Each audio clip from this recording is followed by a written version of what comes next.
আসসালামু আলাইকুম। Welcome to my channel. আশা করছি আপনারা সবাই খুব ভালো আছেন। আলহামদুলিল্লাহ আমরাও বেশ ভালো আছি।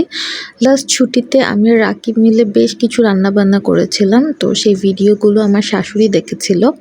দেখে তার খুব খেতে ইচ্ছা করছিল। তো আমি ভাবলাম যে এইবার ছুটিতে আ তাদের বাসায় আমরাও কিছু খাবার রান্নাবান্না করে একসঙ্গে খাই। তো রাকিব খুশি হয়েছিল। রাকিব বলেছিল যে, "হ্যাঁ, চলো।"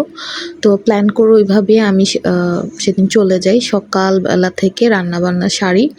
সকালবেলায় আসলে রাকিব আমাকে বাজারগুলো করে দিয়ে গিয়েছিল। তো আমি সেগুলো সব রেডি করছিলাম একা।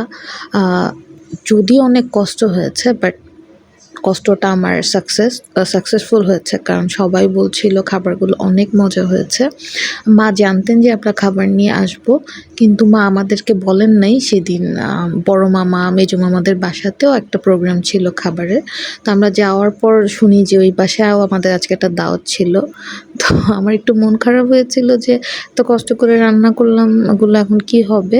পরে খালুরা বললেন যে খাবারগুলো উপরে নিয়ে এসো, সবাই মিলে একসঙ্গে শেয়ার করে খাই।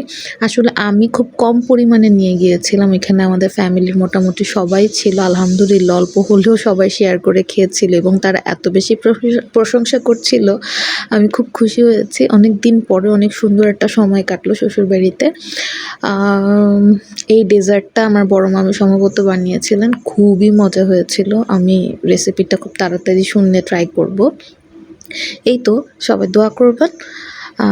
ভালো থাকবেন। আমাদের সবার জন্য দোয়া করবেন। আমার শ্বশুর-শাশুড়ির জন্য দোয়া করবেন। বাচ্চারা দাদাবাড়িতে গেলে কি পরিমাণ খুশি হয়ে যায়। ঠিক আমি যেমন ছোটবেলায় আমার দাদুকে পেলে খুশি হতাম, দেখেন আমার বাচ্চাগুলাকে। সবাই ভালো থাকবেন। আল্লাহ হাফেজ।